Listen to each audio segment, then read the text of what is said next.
Πορεία στρατιώτη, χάρτινο κεφάλι, όποιος δεν βαδίσει σωστά θα φυλακιστεί στους στρατώνες. Οι στρατώνες πήραν φωτιά.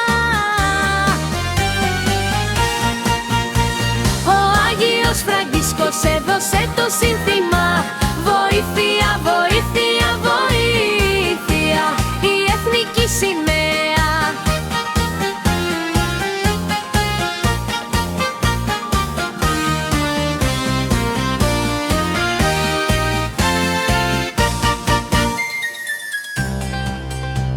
Πορεία στρατιώτη, χάρτινο κεφάλι, όποιος δεν βαδίσει σωστά θα φυλακιστεί στους στρατώνες.